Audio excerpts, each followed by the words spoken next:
폐렴으로 돌아온 폭로, 강용석 변호사 허위, 가장 사건 조작 의혹의 진실은? 스폰서 제안받은 배우 장미인은?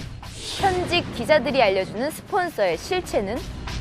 아내와 두 아이가 있다. 결혼 10년 만에 뒤늦게 밝힌 쿨 이재훈의 심경 고백.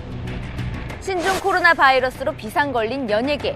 갑자기 AOA 설현이 소환당한 이유는? 지금 풍문으로 들어쇼에서 공개합니다. 전 세계를 공포로 몰아넣은 엄청난 바이러스가 등장했습니다. 바로 신종 코로나 바이러스인데요. 중국 당국이 바이러스의 진원지 우한시를 봉쇄했습니다. 국내 환자는 총 15명으로 늘었습니다. 19번째 확진자가 나타났다는 겁니다. 한 명 더 확인됐습니다. 확진자 모두 24명이 됐습니다. 네, 신종 코로나 바이러스는 중국 우한 지역에서 발병한 이 폐렴의 원인균으로 알려져 있는데요. 국내의 감염 확진자는요, 지금 병원에 격리돼서 검사가 진행 중인 상황입니다. 이게 2차 감염, 또 3차 감염까지 일어난다고 하니까 더 무서운데 어떤 확진자들이 다녔던 또 동선들이 있잖아요. 그게 이제 뭐 극장이 될 수도 있고 마트가 될 수도 있고 면세점이 될 수도 있고 문 닫고 다 소독하고 있다고 하고요. 그래서 또 이분들이 또 지나갔던 어떤 식당들, 그래서 자영업자들이 굉장히 좀 공경에 빠져 있다고 합니다. 방송 들어가기 전에도 홍석천 씨가 외식업 하는 사람들 죽어라 한다고. 예. 저희 남아있는 가게 또 문 닫게 생겼습니다.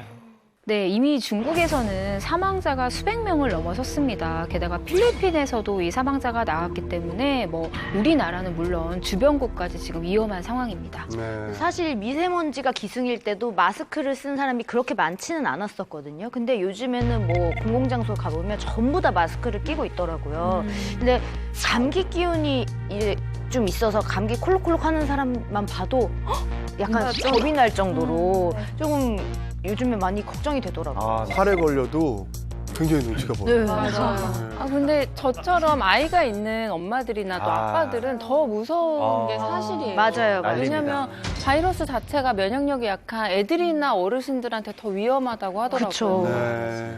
그런데 신종 코로나 바이러스 연관 기사로 의외의 인물이 등장해서 많은 분들이 놀랐다고요. 네, 그분은 바로 걸그룹 AOA의 선현 씨입니다. 신종 코로나 바이러스 감염증의 원인으로 박쥐가 지목이 되면서 중국인들의 박쥐 요리 문화가 좀 비난을 받고 있는 상황이에요. 그러자 마칼럼니스트로 알려진 황교익 씨가 SNS에 글을 올렸습니다. 내용은 이렇습니다. 한국의 방송은 박쥐 식용 장면을 안방에 내보냈다. 흥미로운 먹방으로 연출되었고 시청률도 대박을 쳤다. 그 어떤 언론도 바이러스나 위생 문제를 지적하지 않았다라고 하면서 S채널 그 정글의 법칙에서 설현 씨가 박쥐를 먹는 그 기사의 그 장면을 올렸습니다. 샘플링을 보여주고 싶은데 이제 그런 자료들이 이제 한국 연예인 중에 마침 또 설현 씨가 정글의 법칙에서 박쥐를 먹었던 장면이 있어요. 그러니까 예전에 먹은 거죠? 예, 예전에. 그러니까 그거를 예시로 자료를 이렇게 썼는데 그게 진짜 타당하냐라는 비판이 조금 있습니다. 이 상황을 살펴보면은요, 한국에도 예전에 박쥐를 먹었던 식문화가 있었다는 걸 얘기를 했고, 이때 기사의 댓글 보면은요, 언제 그랬냐, 증거 있냐, 이런 식의 댓글들이 있어요. 전 그거에 대한 예시로서 제시한 게 봐라, 방송에서도 먹은 적이 있다라고 보여줬던 것 같은데, 중요한 거는요, 지금 사안 자체가 워낙 심각하고, 이 코로나 바이러스의 원천이 어디 있는지를 찾은 다음에 없애는 게 지금 가장 이 급선무인데, 지금 그런 상황 속에서 우리도 예전에 먹은 적이 있다라는 건요, 논점을 완전히 흐린 거거든요. 맞아요. 근데 저도 설현 씨를 얘기한 거는 예로 든 거는 적절치 않았다고 생각을 하는데 항상 글도 말도 그 사람이 말하고자 하는 거, 쓰고자 하는 의도를 파악하는 게 중요한 거잖아요. 근데 이 한교희 씨가 쓴 글을 보면은 혐오하지 말자라는 내용이지 이 설현 씨가 중요한 게 아니거든요. 요즘에 이 코로나 관련된 그 기사들의 댓글을 보면은 중국과 중국인들을 원망하는 글들이 굉장히 많아요. 그래서 식문화까지 이제 비판을 하고 있는데 중요한 건 혐오가 아니라 어떻게 대책을 세우냐의 문제인데 제가 봤을 때 한교익 씨의 글은 대책을 잘 세우자라는 거였거든요. 그분의 의도가 어쨌든 이제 보는 사람들이 어떤 그런 키워드나 유명인의 어떤 이름에만 좀 집중을 하다 보니까 이런 현상이 발생하지 않나 싶네요. 네. 근데 이제 저 같은 경우도 이제 정글의 법칙을 갔다 왔지만 대부분 이제 바닷가로 가면 물고기가 있으니까 사실은 잡아다가 이제 먹으면 되는데 사실 어떤 지역에 따라서 그 지역에 나는 뭐 어떤 먹을 수 있는 어떤 종류들이 있잖아요. 그러면 이제 제작진 측에서도 아 이런 건 먹어도 되고 이런 건 먹으면 안 됩니다. 이건 위험합니다.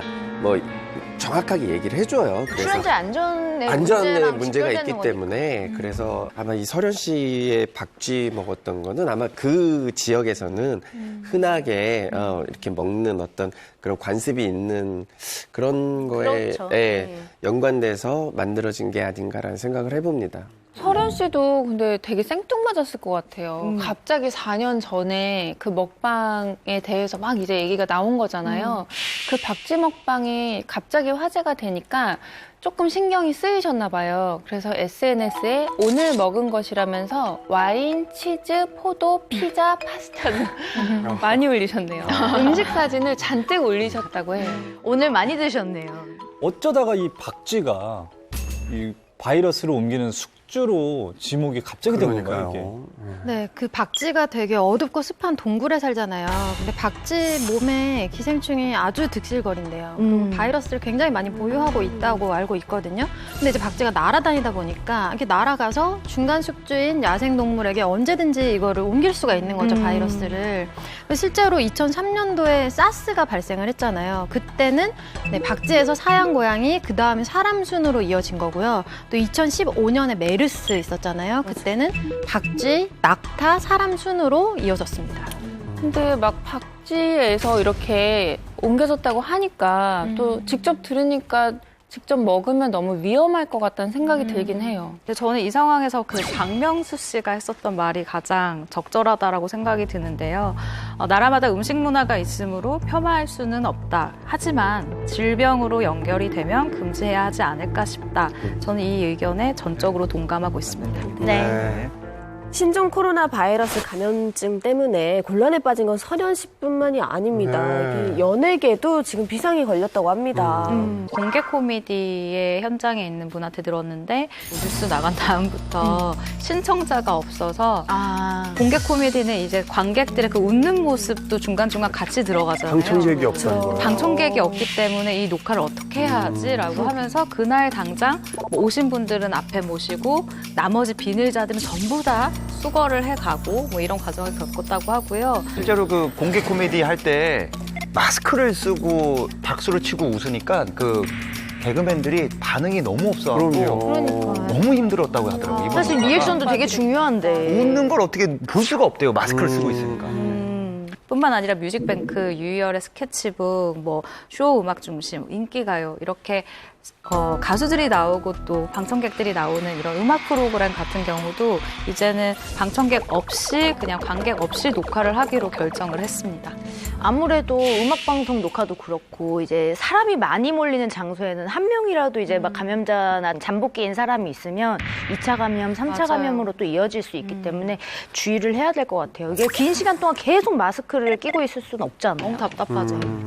네, 그래서 연예계에도 지금 상당히 영향을 미치고 있습니다. 뭐 팬미팅이나 콘서트가 막 계속 잇따라 취소가 되고 있는데요. 뭐 밴드 YB의 콘서트도 취소가 됐고 또 NCT 드림과 태연이 이제 싱가포르하고 마카오에서 콘서트를 하기로 했는데 이게 취소가 됐습니다. 그래요. 한류 시장 전체가 직격탄을 맞았는데 사실 일반적인 방송 녹화는요.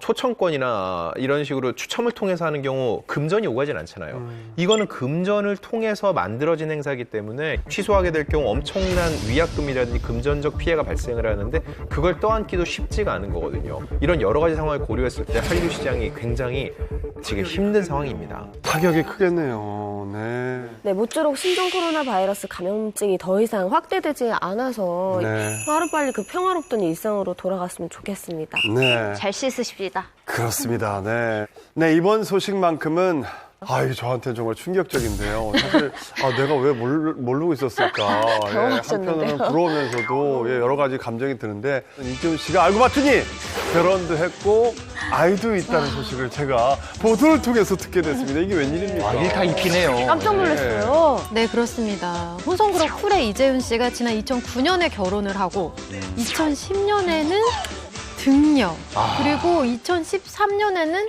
등남까지 한 사실이 알려졌습니다. 어떻게 생기시죠? 아니 근데 이게 애가 둘입니다. 10년 넘게? 일단은 축하를 해줘야 할 반가운 소식인데 이재훈 씨가 이렇게 11년 만에 공개하게 된 이유가 있다면 뭘까요? 이재훈 씨가 이제 자신의 팬카페에다가 자신의 그 심경을 남겼습니다. 네. 한번 좀 읽어볼게요. 대중의 사랑을 받는 가수로서 어린 나이에 연예인이 되어서 항상 대중들의 시선을 느끼다 보니 제 삶에서 어떤 것은 밝혀야 하고 어떤 것은 노출을 자제해야 하는지 판단하기 어려웠다라고 일단 얘기를 하고요. 그러다가 사랑한 사람 만났고 그저 우물쭈물 하다 보니 세상에 꺼내지 못하고 세월이 흘러버렸다. 일반인 아내와 가족들을 보호한다는 이유로 상처를 주고 있는 건 아닌지 많이 생각이 들었고 하루도 빨리 모든 사실을 고백하고 남편으로 아빠로 당당한 삶을 살았으면 좋겠다라고 이렇게 얘기를 했습니다. 일단 좀 객관적으로 바라볼 필요는 있을 것 같아요. 이게 사실 최근에 유독 가수 기일, 배우 성준에 이어서 이런 일이 마치 도미노처럼 일어나고 있잖아요. 근데 그중에서 좀 가장 충격적인 고백이라는 느낌을 받는데요. 그 사이에 왜냐면 이재훈 씨는 방송 활동에서 간간히 얼굴을 비쳤지만 그거에 대한 어떤 얘기를 한 적이 없잖아요. 그리고 기간이 10년이잖아요. 왜일까를 아무리 생각해봐도 솔직히 쉽게 답을 못 내리겠어요. 그래서 지금 댓글 반응을 보면은요, 마냥 축하하는 건 아니에요. 10년 동안 어떻게 그럴 수 있어요라는 내용이 많이 있어요. 왜냐면 첫 아이 같은 경우는 지금 이미 초등학교 3학년이라는 얘기인데, 그러면 학교 갈 때 아빠가 한 번도 같이 간 적이 없었나라는 생각이 들어요. 결론적으로 하고 싶은 얘기는 뭐냐면은요, 가족을 공개하고 이제는 함께 하겠습니다라고 하는 이재훈 씨랑 그 가족들을 그냥 격려하고 박수를 보내주는 게 맞지 않습니까? 그렇습니다. 맞습니다. 예. 아니 가족의 일은 가족밖에 모르죠. 그럼요. 그네들의 고충이 있는 거고. 저 개인적으로는 그 어려운 일을 해냈고 또 이제 저 조카들도 보고 싶어요. 이재훈 씨 닮은 아이들. 그러니까요. 얘 좀 보고 가야겠네요. 다 이렇게 축복하는 마음일 겁니다. 예. 너무 갑자기 나와서 저희가 좀 약간 당황스러운데 박수홍 씨도 조만간 이런 충격적인 이야기를 좀. 박수홍 씨 확실합니까? 찾아와라. 확실합니까? 얼른 찾아와. 대학생 딸 이렇게 좀 예상해봅니다. 자, 어쨌든 이재훈 씨의 결혼 소식과 아이가 있다는 소식에 많은 분들이 의견이 분분하지만 저는 그 안에 우리가 말 못할 사정이 있었던 것 같아요. 예, 축복해야 될 일입니다. 그럼요. 축하드립니다. 네, 이재훈 씨 용기 있는 고백을 한 만큼 앞으로도 더욱 행복하시길 바라겠습니다. 요즘 화제 중심에 있던 국회의원 출신 너튜버 강용석 변호사가 이 도도맘 사건으로 인해서 역풍을 맞고 있다고 하던데요. 이게 무슨 얘기인가요? 네, 강용석 변호사가 유명 블로거인 도도맘의 강간치상 사건을 조작했다라는 의혹이 제기가 된 건데요. 지난 4일이죠. D 연예 매체가 두 사람이 주고받은 이 대화 메시지를 재구성해서 보도를 했습니다. 내용이 상당히 충격적이기 때문에 의혹이 일파만파 커지고 있는 상황입니다. D 연예 매체에 따르면요, 강용석 씨하고 도도맘 김민아 씨가 증권사 고위 임원이었던 A 씨에게 거액의 합의금을 받아내고자 폭행 사건을 강간치상 사건으로 허위 과장해 고소했다는 의혹을 제기했습니다. 사건의 발단은 이렇습니다. 도도맘과 이 증권사 임원인 A 씨가 지난 2015년 3월 술집에서 함께 술을 마시다 제3의 남자 문제로 다툼을 하게 되고 그 와중에 A 씨가 흥분을 해서 병을 내리치게 됐다는 거예요. 네, 이로 인해 도도맘은 한 병원 응급실로 이송이 됐고요. 머리를 꿰매고 전수 2주짜리 진단서를 받게 됩니다. 여기까지는 사실 도도맘이 이 폭행 사건의 피해자라고 볼 수가 있죠. 네, 이때가 2015년 11월인데요. 강용석 변호사가 나서게 되면서 폭행 사건은 전혀 다른 방향으로 가게 됩니다. D매체에 따르면요. 강용석 변호사가 이 코치를 해주면서 단순 폭행 사건이었던 이 사건이 강간, 성폭행, 그리고 강제추행 등의 키워드가 더해졌다고 합니다. 네, D매체가 강용석 변호사와 그 도도맘이 서로 주고받은 그 문자 메시지를 공개한 게 있어요. 거기에 보면은 강간치상이 어떨까 싶은데 3억에서 5억은 받을 듯 이렇게 강용석 변호사가 얘기를 하니까 이제 도도맘이 좀 거짓말하게 되는 상황을 약간 부담스러워해요. 그러니까 강간했건 아니건 상관없어. 강제추행하는 과정에서 다쳤어도 강간치상. 강간 성립은 됐든 안 됐든 상관없어 라고 했다는 내용이 보도가 됐습니다. 네, 그리고 이 디매체에 따르면 살인 말고 이것이 제일 세다라는 문구가 있고요. 그리고 이런 사건은 사건 대지라면 무조건 남자가 불리하다라는 메시지를 도도맘에게 보내서 좀 부추겼다라고 합니다. 문자가 사실이라면 그 강용석 씨하고 도도맘 그분하고 범죄 모의를 한 거예요. 이 맞다면 문자가. 그럼 이 사건은 어떻게 마무리가 된 건가요? 네, 이 사건이 2016년 4월에 끝이 나게 됐거든요. 그 합의도 끝났다는 얘기잖아요. 그때 당시에 서울중앙지검 형사 7부가 특수상해 및 강제추행 혐의로 고소됐던 A씨를 불기소 처분을 하면서 끝이 났습니다. 근데 요즘 강용석 변호사가 운영하는 이 너튜브 채널에서 좀 폭로성 연예인들 얘기가 많이 나오고 있고, 근데 이번에는 이제 D매체에도 폭로성 기사라고 볼 수가 있는데, 이에 대한 강용석 변호사의 입장은 어떤가요? 지난 5일 생방송에서 좀 우회적으로 심경을 표현을 했는데요. 오늘 많은 분들이 격려를 해주신다, 감사하다, 흔들리지 않는다라고 멘트를 했습니다. 근데 이 외에는 지금 저희가 녹화하는 시점을 기준으로 아무런 입장을 내놓지 않고 있습니다. 그러면 이번 D매체의 보도로 인한 강용석 변호사에 대한 여론은 어떤지 그것도 궁금하거든요. 사실 강 변호사는 앞서 김건모, 장지연 부부를 비롯해서 이렇게 폭로성 발언들을 해왔잖아요. 많은 사람들이 이런 발언들이 그럼 그동안은 과연 신빙성이 있는지 전체를 다시 돌아봐야 된다는 생각을 하고 있고요. 근데 이 D매체 같은 경우는 이 문자 메시지를 토대로 주고받은, 도도맘과 강 변호사가 주고받은 게 사실이다라고 얘기를 하고 있잖아요. 그 역시 확인해 봐야겠지만 D매체에서는 우리가 여러 루트로 확인해 본 결과 사실로 볼 수 있을 것 같아서 보도한다고 얘기를 했거든요. 마찬가지로 강 변호사가 이게 사실이 아니라면 그거에 대한 반박 증거를 내야 될 거고요. 확실한, 손에 잡히는, 눈에 보이는 증거를 보여줘야 될 겁니다. 네.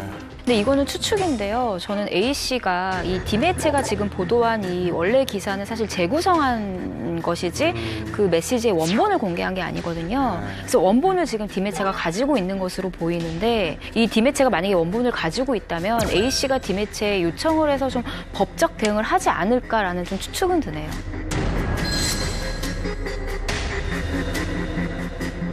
도도맘이란 분하고 강용석 씨하고 서로 이제 그 당시 상황을 설명하면서 주고받은 문자이기 때문에 이것만 가지고는 무고 교사를 했다 이렇게까지는 조금 보기는 좀 어렵고, 실제 고소장에 뭐라고 적었는지 또 고소인 진술이 어떻게 돼 있는지 그걸 봐야 이제 판단이 될 수 있는 거죠.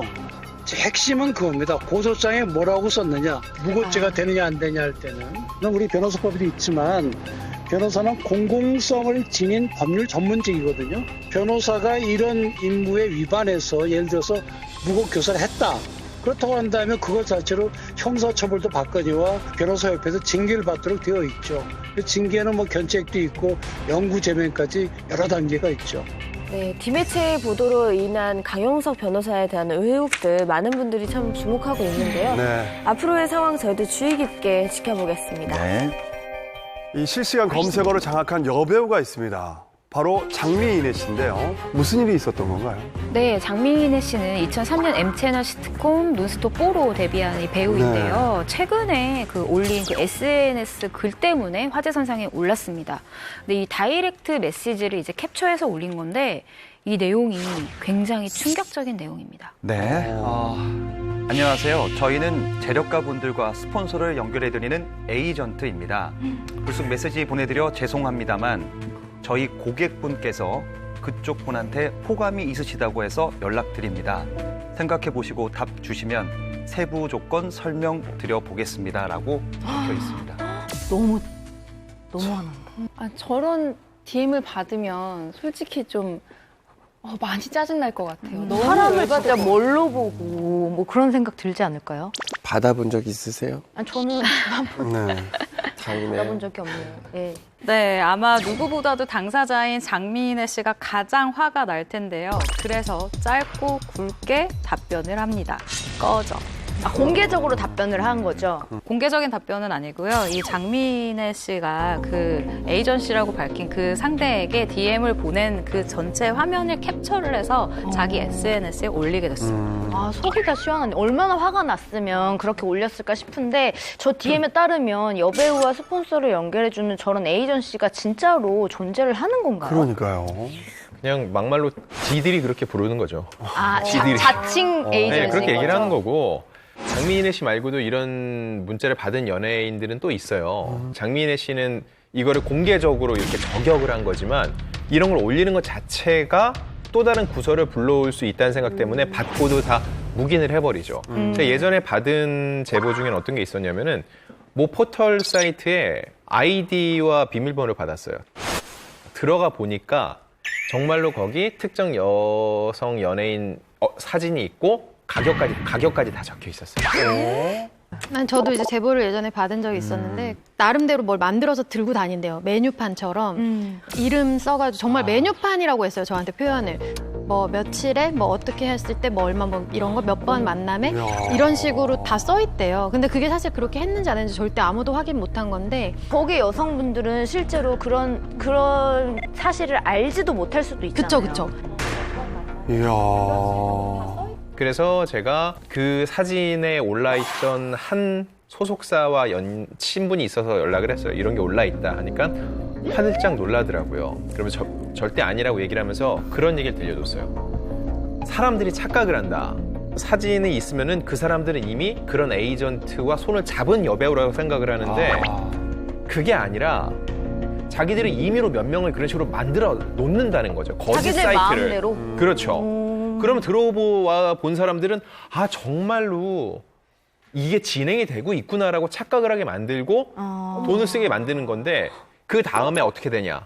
그럼 진짜로 그럼 나 얘 해주세요 그러면은 그때 이런 문자를 보낸다는 거예요.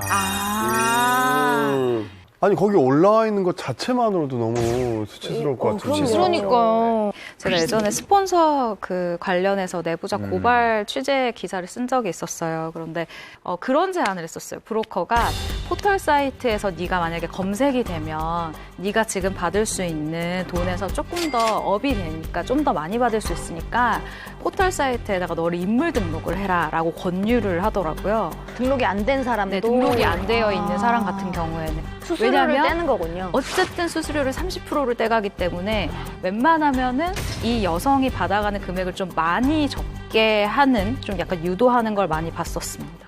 와, 진짜 그런 무리들은 사회 악이다.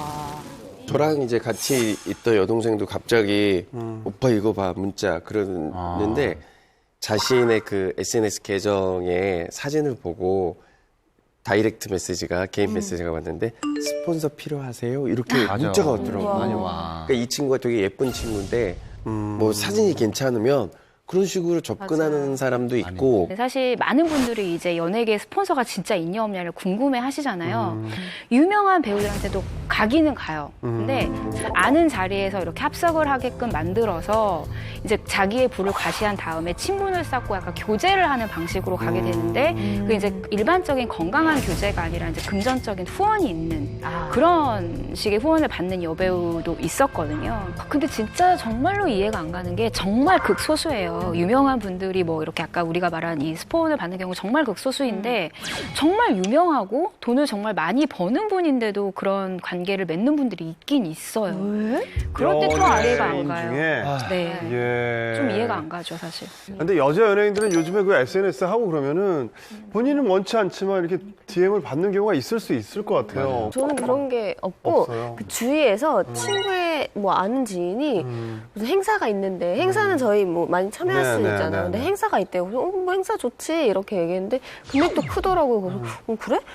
근데 그 행사가 끝나면 그 임원들과 티타임을 가져야 된다는 거예요. 뭔가 이상해. 다행이네요. 부담스럽지 않게 꼭 그렇게 설명을 해요. 뭐 가볍고 캐주얼한 만남 뭐 이런 식으로. 캐주얼 만남. 상을 엄청. 지효수 씨도 그런 거 받아보신 적 있어요?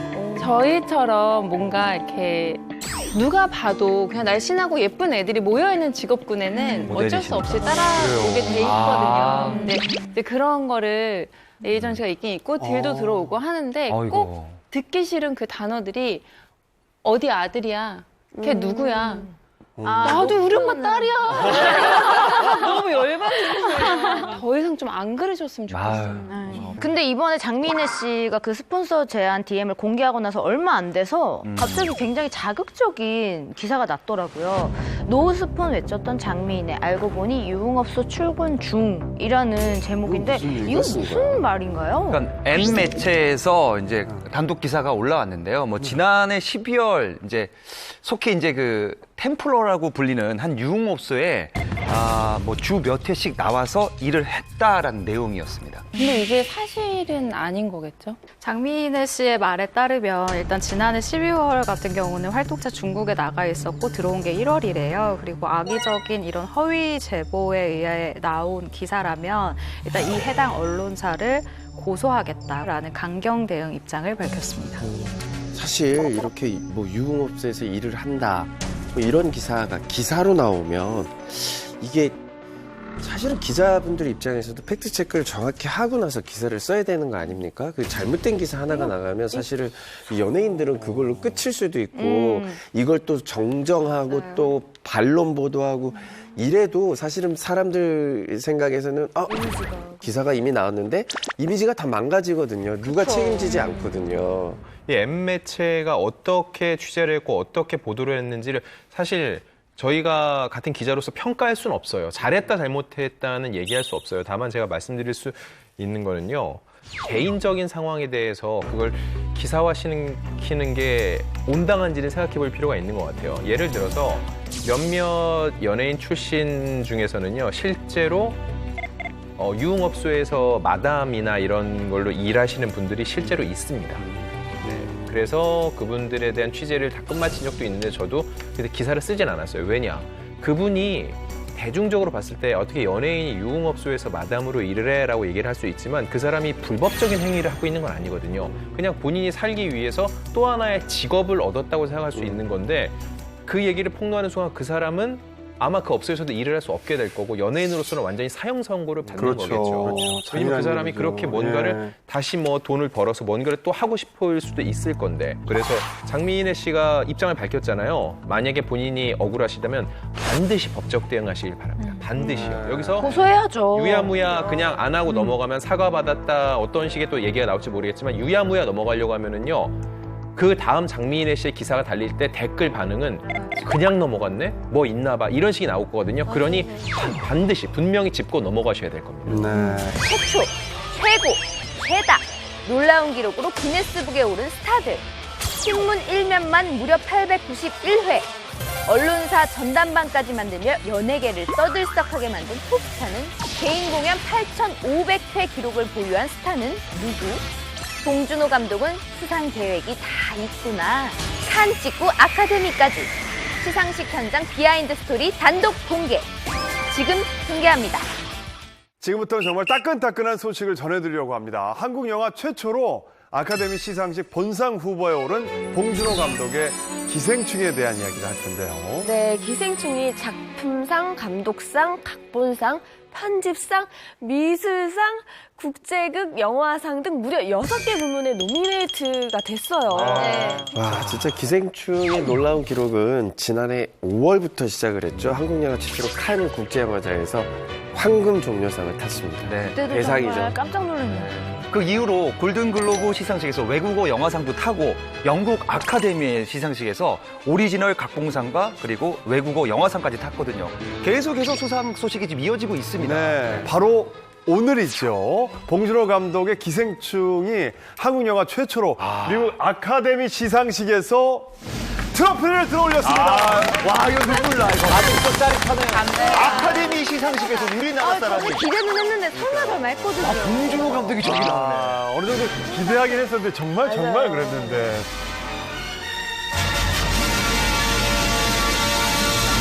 자, 여러분, 이렇게 경사스러운 일에 우리 풍문쇼가 빠질 수가 없겠죠. 그래서 아카데미 시상식 현장 분위기를 그대로 그냥 가져와서 직접 느낄 수 있게 현장에 저희가 과감하게 특파원을 보내봤습니다. 저희 그런 예산이 있나요? 풍문에?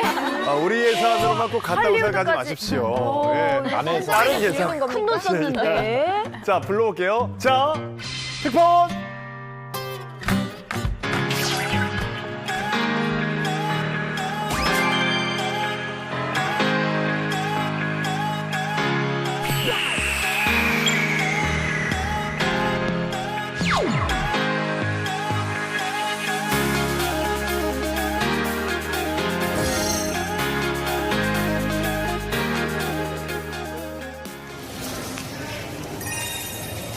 지금 저는 아카데미 시상식이 열리는 돌비 극장 안에 들어와 있거든요. 지금 준비 한창인데요. 내부를 살짝 좀 보여드리겠습니다. 자, 지금 바닥에 비닐이 깔려 있는데 이 비닐을 따라서 쭉 배우들이 이제 저 안에 있는 극장으로 입장을 하게 되는 거죠. 2018년 지난해 수상작이죠. 그린북. 그리고 2019년 아직 자리가 비어 있습니다. 이 자리를 두고 우리의 기생충이 다른 작품들과 경쟁을 벌이게 됩니다. 자, 기생충의 광고판입니다. 차이니즈 극장에서 지금 현재 상영 중이어서 이 광고판을 통해서 기생충을 홍보하고 있는 거죠. 여기는 유명 스타들의 핸드 프린팅이 있는 것으로 유명합니다. 자, 수많은 스타들 사이로 어떤 이름이 보일까요?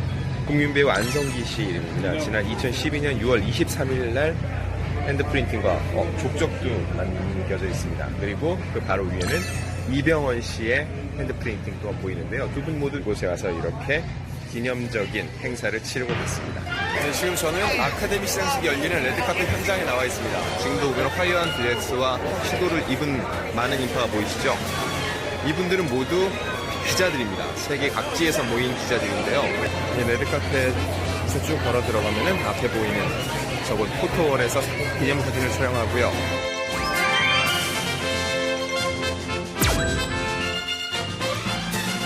이 문을 통해서 시상식장 안으로 걸어 들어가게 됩니다. 봉준호 Parasite Parasite 봉준호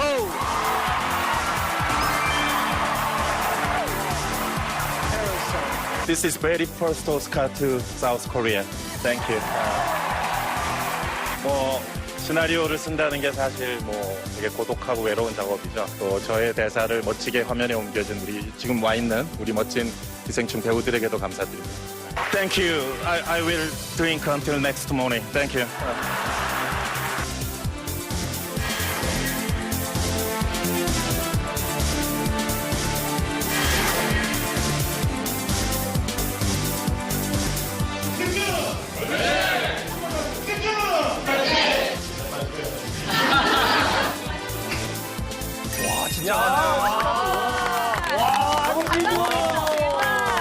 근데 왜 뿌듯해지는 거 있잖아요. 아, 이게 문화의 힘이구나 느꼈어요. 한국에 대한 관심이 많아지더라고요. 얼마나 우리 어깨가 무거운지를 새삼 느꼈습니다. 네, 한국 최초로 오스카 트로피를 들어올린 봉준호 감독님 정말 자랑스럽습니다. 네. 영화계에서 최초의 기록을 연거푸 세우고 있는 기생충이 있다면 최다 기록을 세우고 있는 노래도 있다고 합니다. 어떤 곡인가요? 네, 외국 나가서 외국 분들하고 어색할 때 요 말마디 하면 모든 게 다 하나가 됩니다. 네. 오빤 강남 스타일, 빰빰빰빰빰빰. 세월이 지났네. 네, 바로 그 싸이의 강남 스타일인데 요게 뮤직비디오 조회수가 지난달 26일 기준입니다. 무려 35억 뷰를 기록하고 있습니다. 근데 이게 숫자가 너무 크잖아요. 35억 뷰라고 하니까 어느 정도인지 감이 오는데 사실 전 세계 인구가 지금 77억 정도 됩니다. 그러면 거의 전 세계 인구의 반이 봤다라는 소리잖아요. 대단합니다. 저도 개인 크리에이터로서 35억 뷰가 저는 믿기지도 않아요, 사실. 35억 뷰. 1억 뷰도 말도 안 되는 거잖아요. 말도 안 되지. 1억 뷰도 35억 뷰가 이게 찍히나요, 이게? 이 정도면 어제 오늘 태어난 애기 빼고 다 본 거 아니에요? 그러네. 맞습니다. 아니 이게 진짜 놀라운 일이에요. 이 너튜브를 운영하고 있는 이 땡글에서도 예상을 하지 못한 일이거든요. 그러니까 원래는 여기서 최대 조회수를 21억 뷰로 설정을 해놨다고 해요. 그 시스템 자체가. 네. 근데 이제 2014년에 강남 스타일 뮤직비디오가 조회수가 20억 뷰가 넘어간 거예요.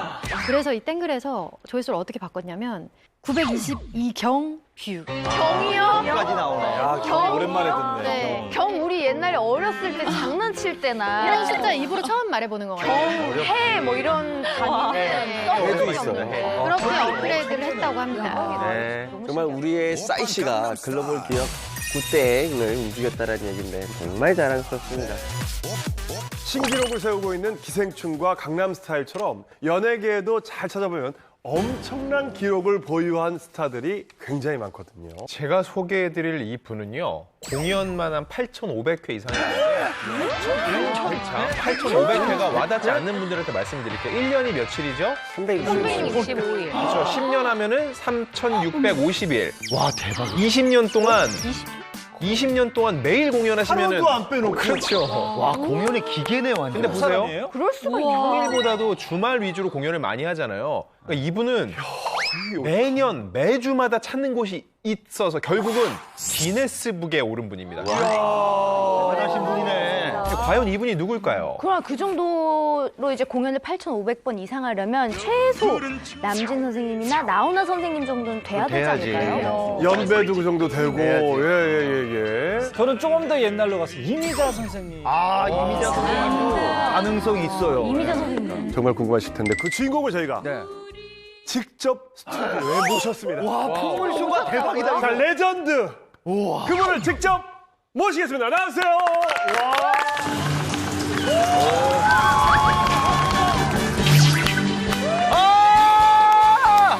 하준아!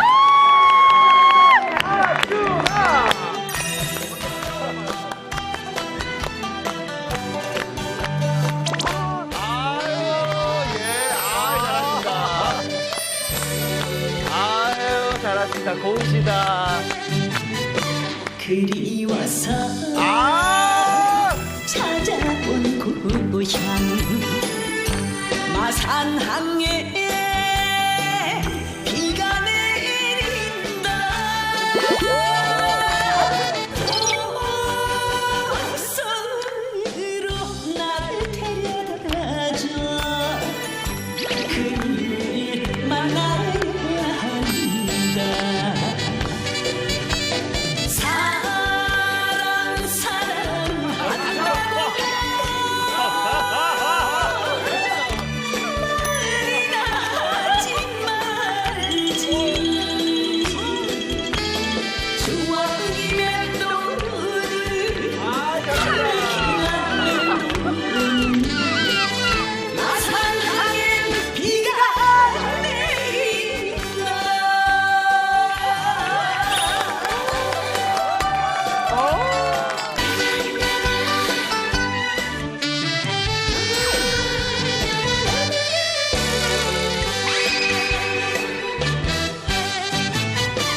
무학사나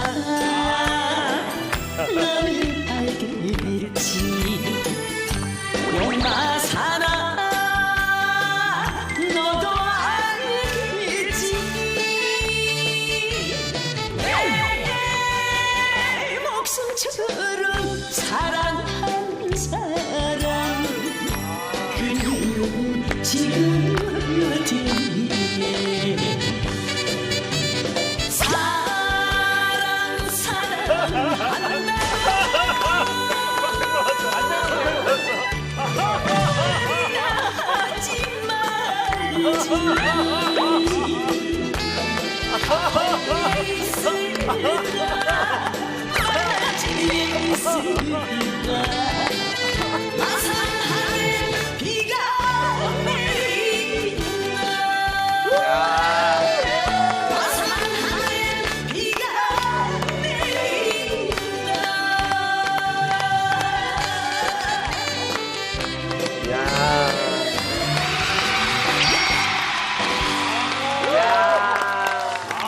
한국 가요계의 여왕님이 랭쇼를 찾아오셨습니다. 좋으시죠. 아이고. 정말 반갑습니다. 네네네. 아 근데 이건 뭐 제 개인적으로 느낀 건데 아까 이렇게 무대 쫙 내려오시고 우산 들고 퍼포먼스 하셨는데 노래하시는데 저는 언뜻 김영철 씨가 자꾸 오버랩 아리랑 동동. 아니 너무 이게 김영철 씨가 잘 흉내를 낸 것 같아요. 하도 따라하다 보니까 네. 약간 놀리듯이 하는 것 같기도 하고 그래요. 원래 그 남의 흉내는 그 사람의 특징을 과장하는 그죠, 거예요. 과장하는 그게 거예요. 이제 재미가 있잖아요. 한번 방송을 하는데 분장실로 왔어요. 와가지고 제가 김영철인데 하춘아 선배님 흉내 내가지고 요즘 잘 나갑니다. 광고도 찍고 있습니다. 그래요. 그래서 어머 그랬어요. 근데 저는 한 사람이 저로 인해서 그렇게 잘 되는 게 얼마나 기분 좋은 그럼요. 일이에요. 아, 너무 그럼요. 고맙더라고요. 네네. 그래서 제가 이제 그러냐고 그래서 이제 CD를 하나 선물로 이제 사인을 어머나. 해서 줬거든요. 네. 근데 개그맨들한테는 평소에 말을 하면 안 되겠더라고요. 그거를 소재로 쓰더라고요. 뭐라고? 그래서 하춘아 씨를 어저께 K 방송 복도에서 만났는데 자기를 영철아. 그렇지 그거야. 김영철 보인다. 김영철. 이거 내 신곡이야. 영철아. 김영철 씨 흉내 되게 잘 내시죠. 와. 하춘아 선생님을 따라하는 김영철 씨를 따라하시는 거죠. 제가 제 흉내를 내는 건데 많은 분들이 김영철 씨 이렇게 희화화하는데 기분 나쁘지 않아요? 맞아. 그런 근데 얘기 많이 그건 제가 즐기거든요. 사실은. 좋아하는구나. 근데 저희 가족들은 싫어하더라고요. 희화화한다고. 쟤 왜 이렇게 밉상이냐 이러면서. 근데 저는 굉장히 재밌어요. 김영철 씨 하는 게. 배인배입니다. 예. 제가 내년이 노래생활 60년. 그렇게 안 보이는데. 60주년이라는 게 믿기지 않을 정도로 정말 에너지 넘치시고 너무 예쁘신데. 아유, 감사합니다. 3살 때부터 노래를 하신 거죠? 정식 데뷔는 6살 때 음반을 6살. 데뷔를 했어요. 데뷔했을 때 화춘아 씨 목소리가 정말 옥구슬에 쟁반 굴러가는 소리가 너무 대중들이 어쩜 이렇게 대박이네. 천사의 목소리가 있을 수 있냐고 그랬는데 저희가 그걸 준비를 했습니다. 그 어린 시절에? 예.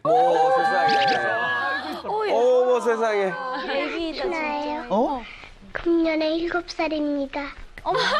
노래란 것은 우리 생활에 있어서 슬플 때나 즐거울 때나 꼭 있어야만 한다고 생각해요. 아무튼 한번 불러보겠어요.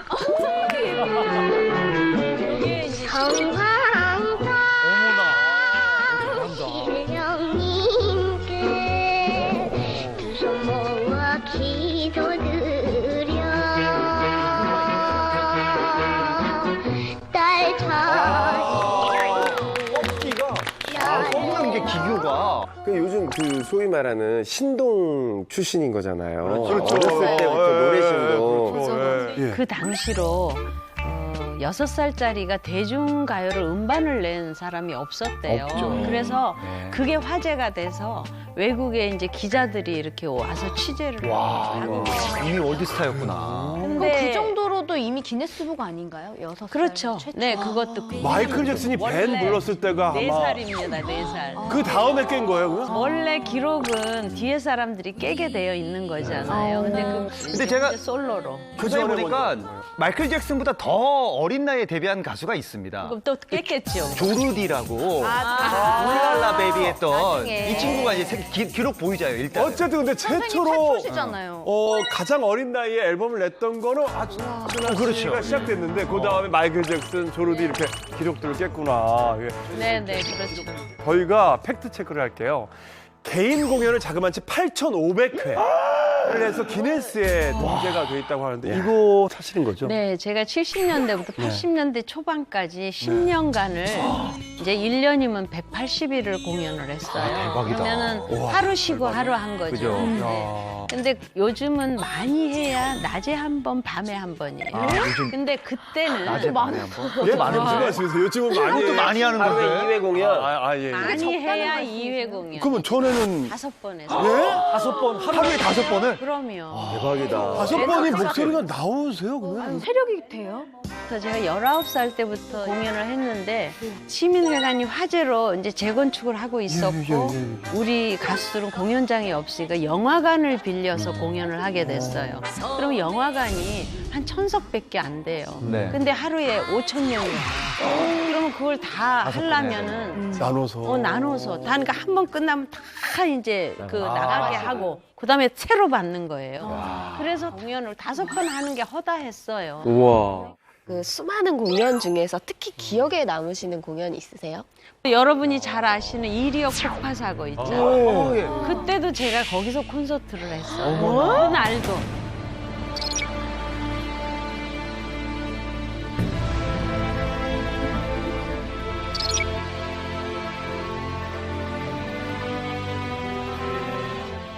예, 그래서 극장 지붕이 무너져 버렸죠.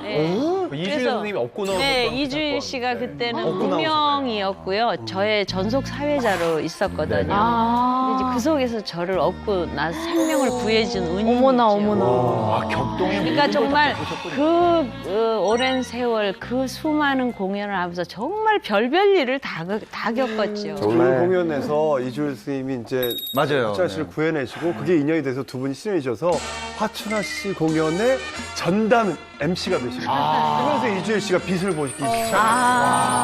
그러니까 그 당시에는 화춘하 씨의 공연의 전담 MC가 된다고 그거는 뭐 이미 스타. 스타가 네. 하는 거구나. 승승장구할 수 있는 그것만으로 시작점이 되는 거죠. 근데 이주일 씨는 원래 소질이 재능이 예, 재능이 정말 뛰어나게 있었어요. 그래서 제 공연 때도 보면 이 관객의 호응, 반응이 이주일 씨 벌써 등장해서 못생겨서 죄송합니다로부터 시작을 하거든요. 그러면은 유행어잖아요. 그때부터 막 웃어요, 관객들이. 그리고 공연 2시간 하는 동안에 너무 사람들이 좋아하시는 거예요, 정말로.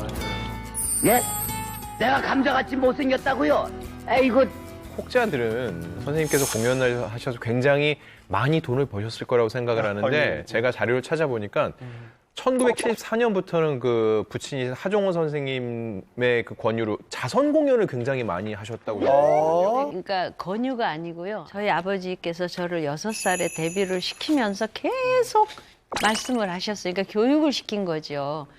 사람이 항상 남을 위해 베풀 그렇죠. 줄 알아야 네. 된다. 또 어려운 분들한테 베품으로 해서 또 선배나 후배나 이렇게 너를 따라서 또 할 거 아니냐. 나도 이렇게 해야 되겠다. 근데 사실은 그 좋은 일 한다는 게요.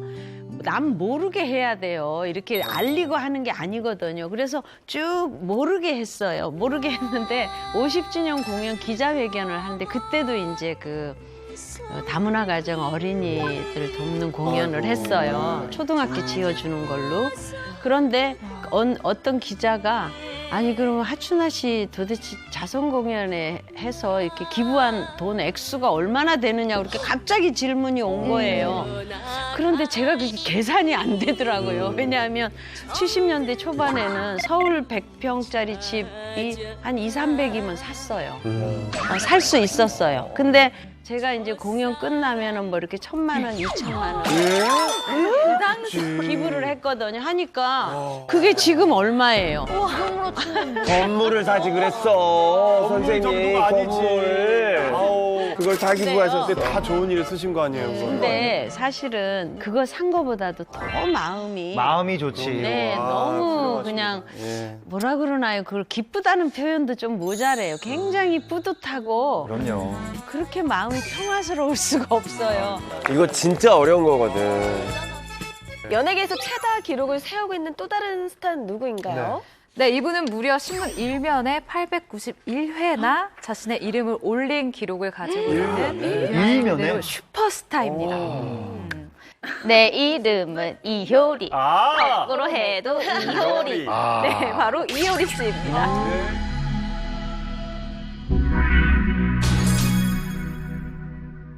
네, 사실 이효리 씨가 이 솔로 가수로 활동했던 2000년대 초반까지만 하더라도 뭐 스마트폰이나 SNS가 발달하지 않았잖아요. 그래서 뉴스를 보려면 신문을 직접 사서 봐야 됐어요. 6가지를 사서 봐야 됐는데 2000년대 초반에 가장 많이 신문에 등장했던 스타가 이효리 씨거든요. 근데 이효리 씨가 이 헤드에 등장을 하면은 판매 부수가 10%나 올랐다고 해요. 와. 항상 이효리 씨가 일면이었어요. 아니 주요 신문사에 이효리 전담반이 신문사마다 있다는 소문이 있었거든요. 이게 진짜예요? 여러분 알고 계세요? 전담반까지는 아닌데 회의를 할 때 어제 이효리 뭐 했대? 라는 질문은 굉장히 많이 들었어요. 회의할 때마다. 네, 그래서 그 당시 가요 담당들이 굉장히 힘들었고요. 이 10% 증가했다는 얘기가 농담이 아닌 게 보세요. 보통 지하철이나 버스 정류장 앞에 가판대가 있고 가판대에 신문이 세워져 있죠. 거긴 일면밖에 안 보여요. 맞아요. 사람들은 그 일면의 내용을 보고서는 사는데 누구의 얼굴이 들어가는지가 굉장히 중요해요. 게다가 주말판에는 더더군다나 이효리가 있어야 되는 거예요. 이틀 동안 봐도 질리지 않는 얼굴이고 궁금한 사람이어야 되는 거죠. 그래서 그때 한동안 우스갯소리로 유행했던 게 모든 기사의 헤드라인 제목이 이효리 비켜인 거예요. 왜 비켜? 어떤 뭐 그렇다. 인기 많은 예를 들어서 손담비 씨가 컴백을 했다. 그럼 이효리 비켜. 손담비 간다. 맞아. 전지현 씨의 CF가 나와도 그렇지. 이효리 비켜. 전지현이 나간다. 이런 식으로. 그래서 이효리 씨가 아니 나는 누구 길을 막은 적이 없는데 맨날 나보고 비키라고 하냐 이런 우스갯소리도 있을 정도로 항상 이효리 씨가 어떻게 보면 화두였죠. 대단했죠. 이효리 씨가 뭐 핑클 때도 대단했지만 이제 솔로로 팬미닛부터 했죠. 팬미닛 때 난리였죠. 뱅뱅. 이거 나오면은 1위였고 무조건이야. 항상 유행을 선도했던 것 같아요. 네. 혹시 하춘아 선배님도 이효리 씨의 어떤 노래를 좋아하시나요? 네, 이효리 씨 사람도 좋아하고요. 제가 했던 노래는 유거걸이라는 유거걸? 네, 했었어요. 불렀다고 이거를요? 조금만 트로트 네, 아니죠. 그렇게 안 하죠. 아 진짜로 그냥 원래 유거걸, 데리데리데데데걸. 이효리 씨가 영광이겠네. 이거 방송 보면은. 아니 한참 활동할 때보다 지금이 좋아요. 지금이 너무 멋있어요. 맞아요. 보면서 너무 멋있고 편안하고. 그 뭐라 그럴까 머리가 좋은 사람 같아요. 남편도 잘 얻었고. 맞아요. 네. 그리고 또 이효리 이상순 씨가 결혼기념일마다 드레스를 입고 이제 기념 촬영을 하시잖아요. 이것 때문에 유부녀들이 너도 나도 다 따라하고 있어요. 저도 따라하고 있고.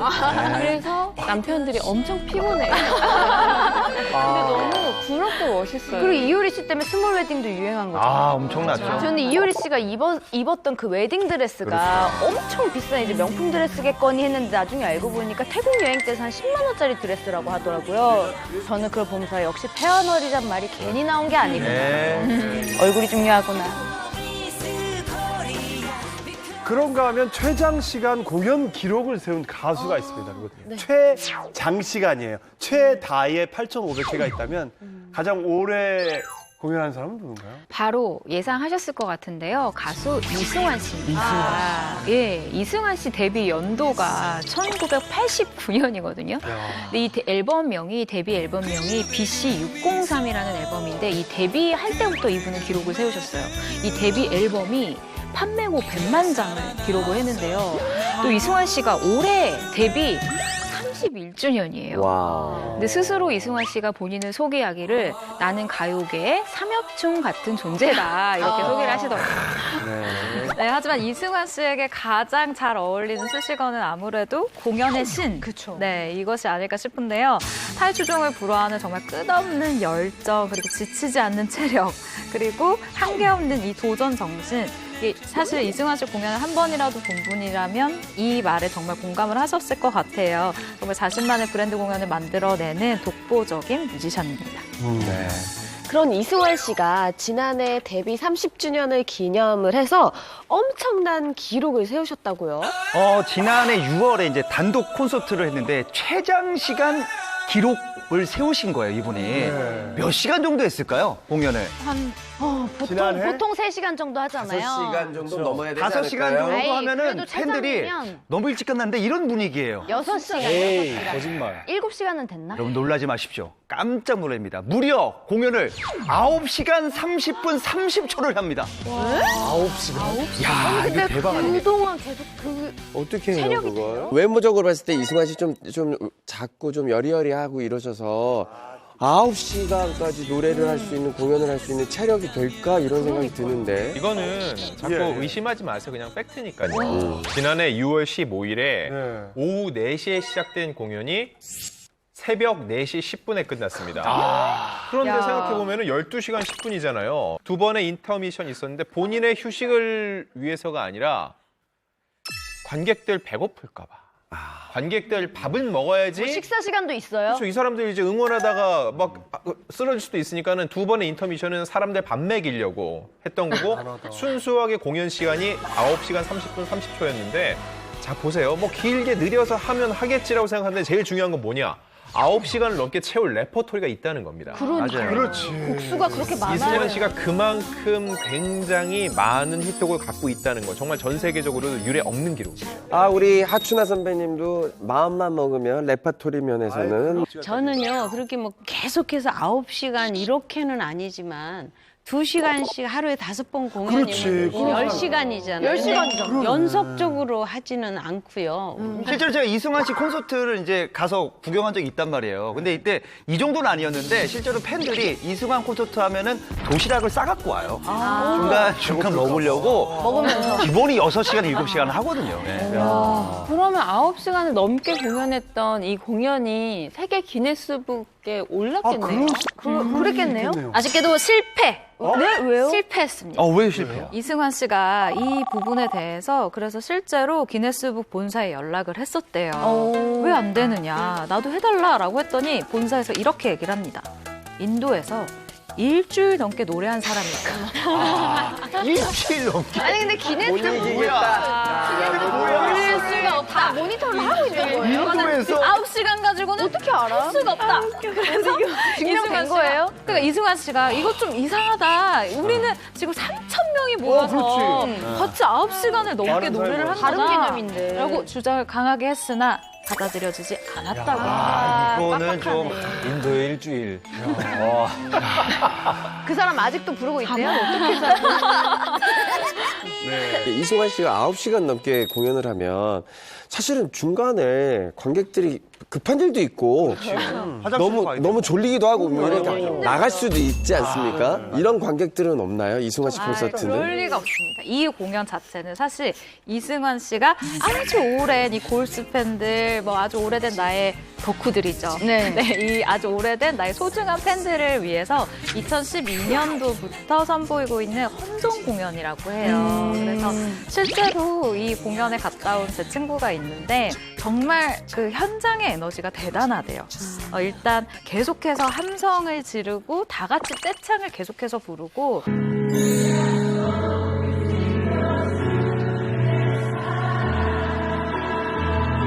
또 사전에 그 이승환 씨가 초콜릿을 나눠준대요. 그래서 그 나눠준 당 떨어지지 말라고. 그래서 그 나눠준 초콜릿이랑 에너지바를 먹으면서 계속해서 공연을 본다고 그런 얘기를 하더라고요. 대단하네요. 사실 젊은 친구들도 2-3시간 공연하면 체력이 바닥나요. 맞아요. 중간중간 보면 뭐 영상 틀고 옷도 갈아입고 맞아. 그때 쉰단 말이에요. 또 게스트도 어린 나와야 친구들도. 돼요. 네. 그래서 혹시 게스트가 좀 많아서 이게 게스트 한 가능했던 게 10팀만 돼도 게스트 많이 오거든요. 그럼요. 시간 금방 가죠. 아하, 이거 공연의 신에게는 그런 얘기는 하지 마셔야 됩니다. 슬리피처럼 저 아무것도 없는 사람이나 하는 거예요. 왜 슬리피 말이 못하는 말이 없어. 요즘 아니 저는 이승환 씨랑 비교를 했을 때 이승환 씨는 말이죠. 알겠습니다. 나 기분이 좀 나쁘네. 아니 이승환 씨랑 비교했을 때입니다. 알겠습니다. 슬리피 씨가 이제 계속 비교를 하면 안 돼요. 레전드니까. 나오지 마세요. 정말 그 이승환 씨는 단 한 명도 게스트를 세우지 않습니다. 진짜요? 이승환 씨 혼자 무려 93곡을 열창을 합니다. 라이브로. 거의 100곡이네. 와, 이 대단한 일 아닙니까? 가사를 어떻게 다 외우죠?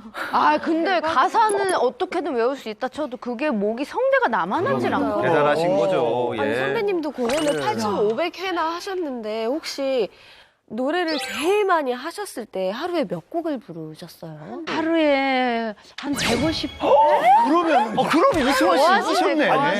그러면 좀 여쭤보고 싶은 게 150회를 노래를 물론 각기 다른 곡이지만 그걸 외우는 것도 대단하지만 그렇지, 대단하지. 안 토하세요? 그러니까 목이 커지고 갈라지고 토하고 다 할 것 같은데. 가수들은요 원래 굉장히 성대가 건강해요. 왜냐하면 일반 분들이 노래방 가서 몇 곡만 하면 목이 쉬어버린다고 그러더라고요. 그렇지, 맞아요. 근데 우리는 태어날 때부터 건강하게 태어났어요, 성대를. 가수들은 대부분 그래요. 근데 그 많이 무리하게 쓰다 보니까 항상 이비인후과 가는 곳곳마다 지방 순회 공연을 하면 항상 가서 치료를 받아요. 공연 전에. 늘 가는 지방마다. 늘 안 할 수가 없어요. 목이 자꾸 쉬었다 풀어졌다 쉬었다 풀어졌다 하니까. 정말 어렵죠. 그럴 때가. 그런데 이승환 씨가 조만간에 이 93곡을 불렀던 이 기록을 또 경신할 계획이라면서요? 이승환 씨가 공연 중간에 내가 10시간을 넘기겠다라고 얘기를 했었던 적이 있어요. 근데 못 넘겼거든요. 그래서 올해 작정을 했습니다. 10시간 넘게 곡수를 무려 100곡을 넘게 부르는 이 공연을 진행할 계획이라고 하거든요. 이승환 씨가 이야기하기로는 나는 내 성대에 약간 내구성이 좀 좋아서 할 수 있다라고 자신감을 보이고 있는데 일단 200곡까지도 나는 가능하다라고 이야기를 했대요. 이번에는 과연 공연 시간이 얼마나 될지 너무나 궁금합니다. 그런데 이승환 씨가 다부진 다부지죠. 저한테도 형이에요. 진짜 네. 좋아하는 형인데 어머. 정말 순해요. 평상시엔 정말 순한데 그런 근데 부분에서 이 와중에 1분의 1패를 누가? 이승환 씨가 형이라고 형이에요? 하니까 지현수 씨가 너무 놀랐어요. 이승환 씨가 형이죠. 나도 어려 보이는데 왜 그래요? 놀라서. 현수 씨, 나 어머. 어린 남자랑 사니까 남자들이 다 나이 들어 보이나 보죠. 근데 진짜로 이승환 씨가 내가 옆에서 보잖아요. 어떻게 이 형을 안 늙어, 안 늙어. 희한하게 가수분들이 근데 이승환 씨가 사실 몇 살인지 아십니까? 몇 살이에요? 한참 형이에요. 모르겠어요. 40대? 많은 분들이 믿지 못하겠지만 올해 이제 1965년생으로 올해 56이라고 하시죠.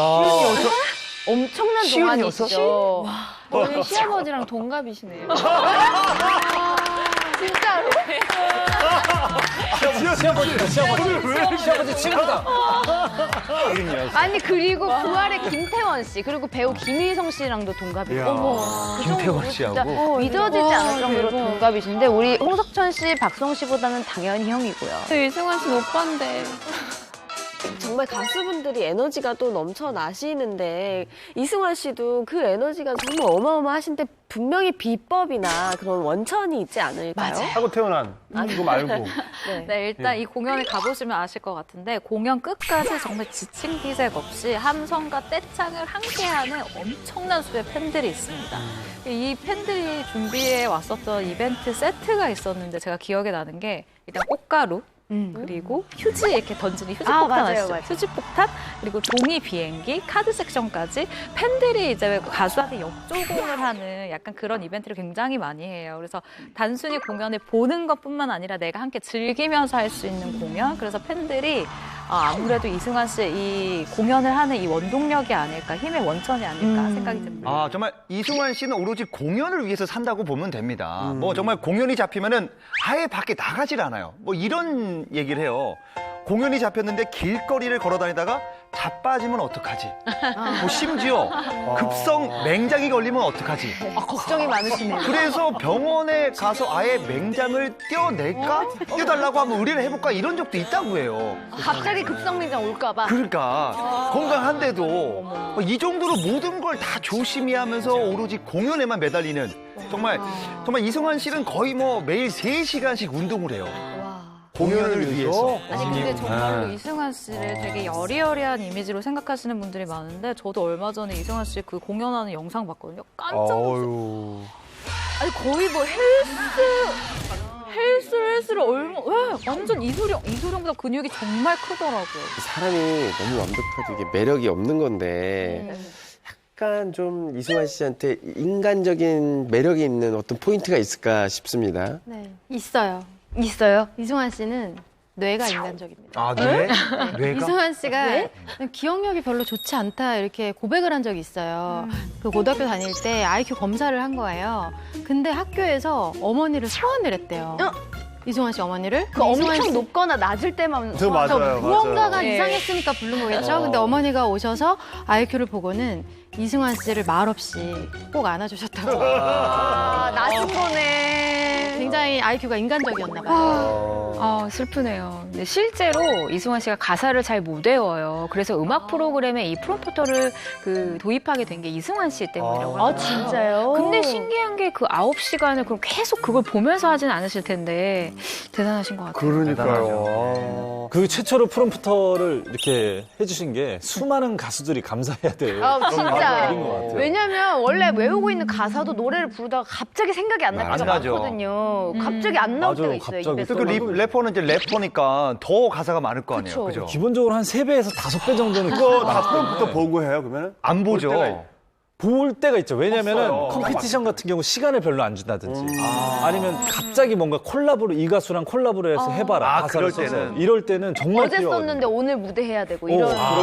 하춘아 씨는 그러면 지금 프롬프터 쓰세요? 아니면 안 쓰세요? 아니 저는 그거 쓰면 노래도 감정이 연결이 안 그렇지. 되는 것 같아서 저는 아예 그냥 외워버리고. 근데 외우다 보면 안 나올 때가 있잖아요. 사람이 머리가 있지요. 하얘질 때. 하얘질 때 있어요. 예, 예. 뭐 수천 번, 수만 번 한 노래인데도 갑자기 생각이 안 날 때가 그럴 때 있어요. 있다니까요. 그러니까 뭐 사랑이 야속하더라, 가는 당신이 무정하더라, 잡지도 못하고 막지도 못하고 그 생각이 안 나는 거예요. 그럼 어떡해요? 그래갖고 그냥 이러지도 못하고 저러지도 못하고 어쩔 수가 없더라 이렇게 가지요. 대사를. 그래야지 가사 잊어버렸다고 이렇게. 그거는 대중 앞에서 너무나 큰 신뢰예요. 그러니까 어떤 말을 해서라도 해야 돼요. 그건 넘겨야 돼요. 지금 발매하신 곡만 수백 곡 되지 않나요? 그럴 것 같아요. 곡 앨범이 몇 장인지 60년이면 앨범이? 독집 앨범만 한 140장. 독집 앨범만 한 140장. 140장. 140이 좀 앨범이요? 140장. 앨범이 140장. 아니 앨범을 보통 가수들이 1년에 한 장 내는데 150년 살아야지 될 수 있는 거예요. 진짜. 곡수로는 지금 몇 곡이? 음반으로 나온 노래가 2,500곡. 2,500곡. 그 중에 그러면 2,500곡. 야, 이것도 일주일 잡는다. 하춘아 선배님 본인이 정말 이 곡은 내가 너무 아끼는 아낀다. 노래다. 내 곡 중에 최고. 네. 한 뭐, 두세 곡만. 그러니까 저의 히트곡은 다 저의 그냥 몸과 살과 같은 아주 귀한 거지만은 꼭 그거를 의미를 두고 찝으라 그러면은 제 이름 석자 하춘아 이름을 이제 각인시켜준 물새 한 마리. 선생님 한 소절만 들을 수 있을까요? 외로이 흐느끼며 혼자 서 있는 싸늘한 호숫가에 물새 한 마리. 그런 노래. 야, 2,500곡. 야 이게 트로트의 이게 매력이구나. 이게 그러니까 느낌이 나는 눈을 감고 들었는데 어떠냐면 물새가 이렇게 날다가 이게 물을 달랑말랑 이렇게 딱 하고 들어가는 그 꺾임이 진짜. 근데 여기 이 상대가 움직이는 게 옆에서 이렇게 보는데 끝까지 하나를 안 놓치신다. 힘을 하나도 안 주지 않아요? 너무 편하게 부르시는데. 근데 한국에 뭐 그 곡수만 2,000곡이 넘는 사람이 없죠? 있어요. 2,500곡까지 부른 가수는 나훈아 씨. 나훈아 씨가 있구나. 이미자 씨. 네, 그리고 저 아닌가 싶어요. 3명이.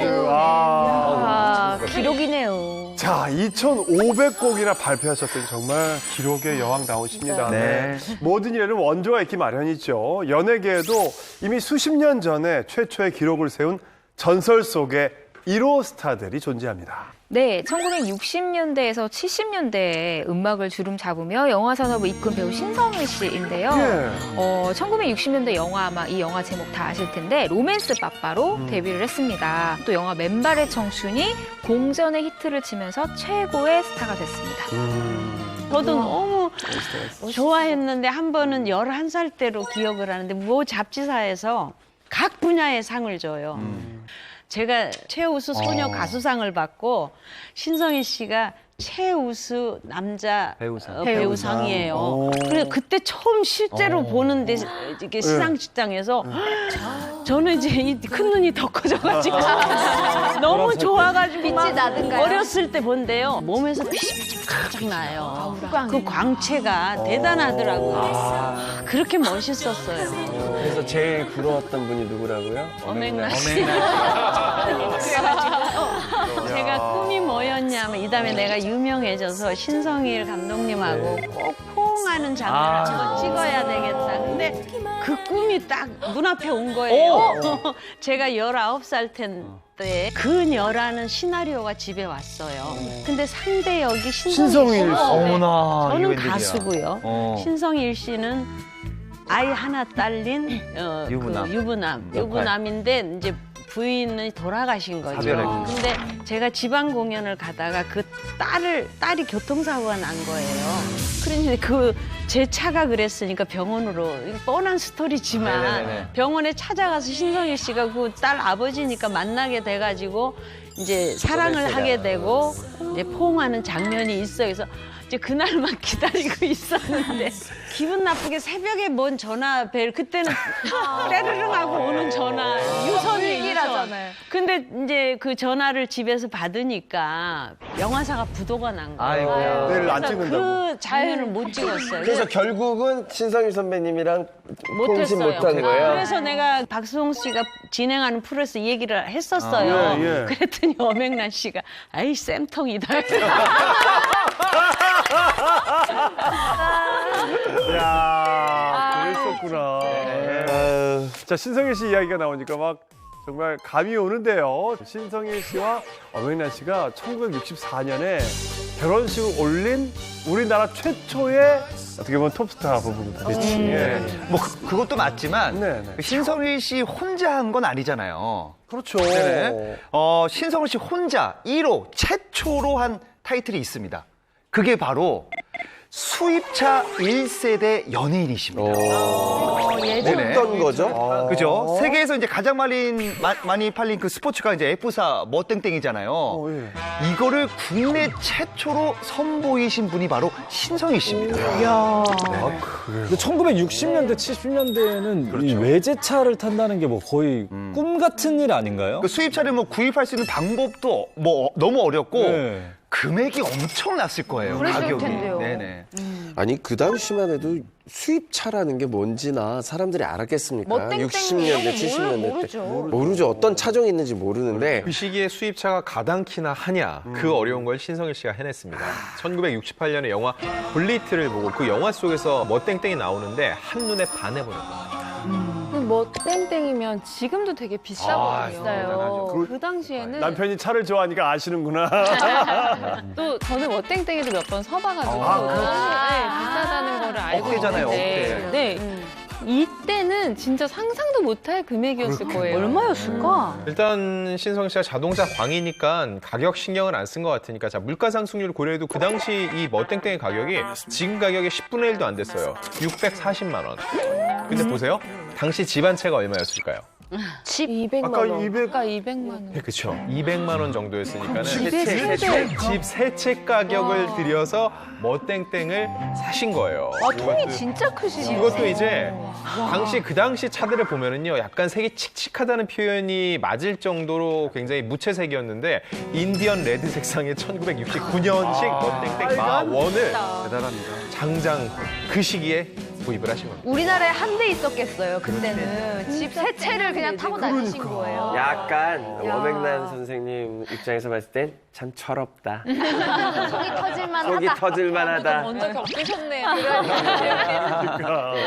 그런데 신성일 씨가 멋땡땡을 몰고 가다가 큰일 날 뻔한 적이 있다고 해요. 진짜요? 네, 맞습니다. 1970년 7월 7일인데 이때가 경부 고속도로 개통식 날이었어요. 근데 당시에 박정희 대통령이 그 테이프 커팅식을 마치고 서울까지 시범 주행을 한다는 얘기를 이제 신성일 씨가 들은 거예요. 그래서 신성일 씨가 그 박정희 대통령이 출발하는 시간에 맞춰서 자기도 이제 출발을 한 거죠.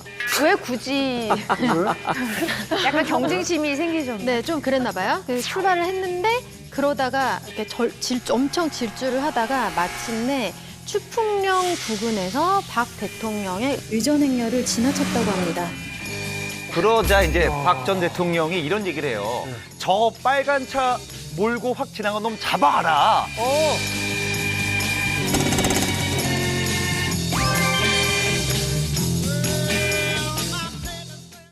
신성일 씨가 그 박정희 대통령이 출발하는 시간에 맞춰서 자기도 이제 출발을 한 거죠. 왜 굳이 약간 경쟁심이 생기셨나요? 네, 좀 그랬나 봐요. 그래서 출발을 했는데 그러다가 이렇게 엄청 질주를 하다가 마침내 추풍령 부근에서 박 대통령의 의전 행렬을 지나쳤다고 합니다. 그러자 이제 박 전 대통령이 이런 얘기를 해요. 저 빨간 차 몰고 확 지나간 놈 잡아라. 호통을 칩니다. 하도 눈에 띄는데. 그렇죠. 그 말을 들은 이제 당시 경호실장이 이제 누군지 봐요. 근데 신성일 씨라고 보고를 하자 이제 박 전 대통령이 이런 얘기를 해요. 조심해서 다녀라. 오래 살라고 해라라고 했다는 일화가 있습니다. 이야, 네, 신성일 씨가 영화다, 그때 또 영화. 워낙에 인기가 많으셨으니까. 야, 그 두 사람이 서로를. 저 누구야? 신성일이랍니다. 오래 살라 그래. 이게 너무 영화에 나오는 얘기들이다. 요즘에 남자들끼리. 신성일 선생님은 무려 500편이 넘는 작품을 남기셨잖아요. 이것 또한 전무후무한 기록이라고 알고 있는데 대단합니다. 대한민국 영화사의 길이 남을 우리들의 영원한 스타십니다. 국내 최초로 수입차를 들여온 스타가 신성일 씨라면 최초의 레이싱 모델. 누구였을까요? 지현수 씨가 혹시 아세요? 지현수 씨 선배네요. 최초라고 하니까. 최초. 아세요? 아니요, 저도 제일 처음 선배님은 누군지 모르겠어요. 궁금해하실 것 같아서 제가 아주 귀한 사진 한 장을 입수를 해왔습니다. 진짜. 뭐야? 사보셔도 좋아요. 뉴코티나. 누구예요? 근데 누군지 전혀 모르겠어요. 진짜 모르겠다. 조금 알 것 같지 않으세요? 굉장히 이국적인데. 네, 저분은 바로 배우 선우용 여씨입니다. 오, 레이싱 모델이셨구나. 네, 1965년 TBC 일기 무용수로 데뷔를 했는데 6개월 동안 배우 교육을 받고 드라마 상국라인의 주인공으로 발탁이 됐대요. 그래서 본격적으로 연기에 입문을 하게 됐다고 합니다. 네, 이 선우용녀 씨의 본명이 정용래 씨라고 해요. 근데 1966년에 영화 병사는 죽어서 말한다에서 만난 감독님이 제안을 해주면서 이제 이 선우용녀라는 예명을 쓰게 된 거거든요. 근데 지금 선우용녀 씨가 76살이라고 하시거든요. 근데 전혀 그렇게 안 보이고 너무 왕성하게 활동을 하고 계시잖아요. 그래도 뭐니 해도 이분의 대표작은 아마 그 S채널의 순풍산부인가 아닐까 싶습니다. 재밌었잖아요.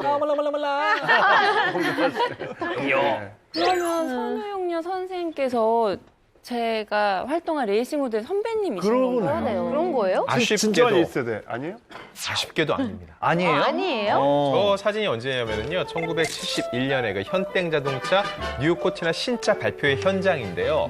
그 당시에 워낙 인기가 높았으니까요. 신차 그 발표 현장에 모델로 이제 초대를 받으신 거죠. 근데 보면은 포즈 자체가 너무 세련됐고 요즘에 레이싱 모델이 생각이 나기 때문에 혹시 그 당시 레이싱 모델 1호가 아닌가 하고 사람들이 생각을 하셨던 것 같아요. 왜냐면 교육을 받은 것처럼 위치가요. 그렇지. 차 본넷이랑 운전석이 잘 보이게 너무 원래 그렇게 서야 돼요? 그렇게 서야 그리고 정말 세련된 모델은 차에 이렇게 접촉을 잘 안 하거든요. 근데 딱 이렇게 저렇게 네, 바로 차가 훤히 보일 수 있게 너무 멋있게 저게 차를 가리면 또 안 되는 네, 저는 또 교육을 받으신 줄 알았어요. 좀 많네요, 사실 그 선우용 선생님 보면 지금도 그렇지만 키가 굉장히 크세요. 크시죠.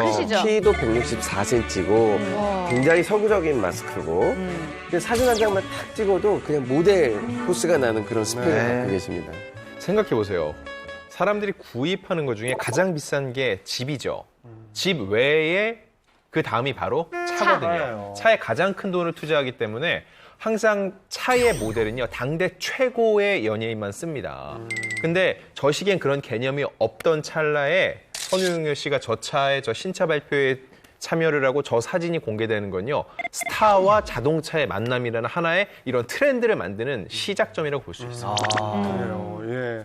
국내 최초의 자동차 모델이셨던 선우용녀 씨가 갖고 있는 최초의 기록이 또 있다고 합니다. 또 있어요? 또? 네, 바로 국내 최초로 자가 운전을 한 여배우다라는 사실이에요. 최초예요? 네, 손혜용녀 씨가 자동차 모델을 했을 때 나이가 20살이었다고 해요. 와. 그런데 이때 모델료로 니코티나라는 자동차 한 대를 받게 된 겁니다. 와. 그래서 당시로선 굉장히 흔치 않은 여성 운전자가 된 거죠. 동료 배우인 이제 전원주 씨가 이런 얘기를 해요. 선우용녀 씨가 차에서 타고 내리면은 모두가 다 구경했을 정도로 대단했다고. 그러니까 여성 운전자가 네, 많지 제가 않았어요? 19살 때 면허증을 따서 따셨어요? 운전하는데요. 이렇게 영업용 기사분들이 차를 대놓고 봐요. 그냥 아예 이렇게 운전하고 가는 거를. 여성이 운전하는 게 흔치 않으니까. 그리고 그냥 옆에서 계속 따라와요. 신경이 씌게. 그럴 정도로 신기했었나 봐요. 신기했던 시대였죠, 그때가. 아니, 저때 선우용렬 씨가 타고 다니던 차값이 50만 원이라고 그럼 했답니다. 꽤 비싼 건데. 네, 그 당시 집 한 채 가격이었는데요. 여성 운전자가 거의 없었던 그 시절에 20살 컷 된 그 선우용렬 씨가 집 한 채의 차를 이렇게 몰고 다녔으니까 사람들, 특히 남성분들한테 얼마나 신기하게 보였을지 예상이 됩니다. 이거 얼마나 신기했냐면 당시에 사람들이 이 선우용렬 씨가 운전을 하면서 이렇게 오면은 그 운전을 하던 분들이 그 선우용렬 씨를 보고 운전을 하느라 사고가 난 적도 있다고. 진짜요? 약간 영화 미녀는 괴로워의 좀 한 장면 같은 접촉사고 코믹한 장면처럼. 뭐 그러면 안 되는데 혹시 하춘아 선생님도 공연 중에나 뭐 이제 활동하시면서 팬들이 이제 뭐 사고가 났다거나 뭐 그런 적도 있어요. 그때는 이렇게 좌석제가 아니라 입석도 막 서서 구경을 그렇죠. 하셨거든. 네. 그러면 예를 들면 좌석이 1000석이다 그러면은 한 2000명 정도를 넣어요. 그러면 이 공연을 이제 제가 리사이트를 하면요. 관객이 이렇게 공연을 관람하는 게 아니라 물결, 파도 물결처럼 우와 몰렸다가 또 우와 몰렸다. 이게 뭐 어떻게 앉지도 못하고 서지도 못하고 공연 끝나면은 의자가 한 30개 정도 부러져요. 그러면 이제 막 뭐 어디도 올라가고 어쨌든 보는 게 문제니까요. 제가 그 영화관이었던 아세아 극장에서 이제 콘서트를 하는데 거기 왜 저쪽 을지로 세운상가 쪽으로 왜 구름다리 같은 거 있잖아요. 그러니까 글로 쓰는 거예요, 줄을. 근데 경찰들이 막 동원을 해가지고 이 호루라기 막 불면서 다리 무너진다고 내려오라고. 왜냐면 어디 쓸 데가 없는 거예요, 줄을. 그래서 그런 일도 있고 정말 웃지 못할, 지금 생각하면 너무 원시적인데 그때는 그랬습니다. 그만큼 인기가 정말 엄청났다는 뜻이잖아요. 네. 다리 무너질까 봐 경찰들이 그럼요. 제재했다는. 와, 그런 분과 이렇게 같은 공간에서 진행을 할 수 있다는 게 정말 너무 영광입니다. 오늘 너무 많이 칭찬을 들어서 이 밥을 안 먹어도 배가 부르네요. 여러분이 아직은 잘 모르실 것 같아서 사실 선생님의 최초 기록이 하나 더 있어요. 이게 왜 많이 안 알려졌냐면 바로 작년이었거든요. 요즘 대한민국에서 가장 뜨거운 게 뭐예요? 트로트죠. 지난해 선생님 고향인 전남 영암에 대한민국의 최초로 트로트 센터가 설립이 됐어요. 맞아요? 진짜요? 선생님 때문에 생긴 거예요. 이거는 정말 대한민국 트로트의 대단하십니다. 예. 시작점이라고 봤다고 해도 과언이 아니에요. 야, 정말 레전드시네요. 아유, 목표가 교육입니다. 먼 훗날 우리 후세들이 트로트 가요를 희망하고 그 꿈을 가지고 있는 후세들은 다 그곳에 와서 자기 꿈을 실현하고 그냥 영원히 몇백 년 후까지도 물려줄 문화유산. 트롯계의 뭐 심사임당입니다. 저도 이제 나이가 좀 들면서 새로운 탈출구를 한번 생각해봤는데 트로트 한번 배우러 가겠습니다. 마산항에 비가 내린다. 아니, 지난번에 우리 이름. 자, 지금까지 스타들의 놀라운 기록들에 대해서 알아봤는데요. 사실 기록은 특별한 사람들만의 전유물이 아니지 않습니까? 한 가지 길을 묵묵히 걷다 보면 누구나 자신만의 크고 작은 기록들을 세울 수 있으니까요. 우리 힘들어도 끝까지 파이팅 하셨으면 좋겠습니다. 네. 풍문으로 들었쇼. 다음 주에도 재밌는 소식으로 찾아오겠습니다. 여러분, 감사합니다. 감사합니다. 선배님 고맙습니다. 하춘아 씨께.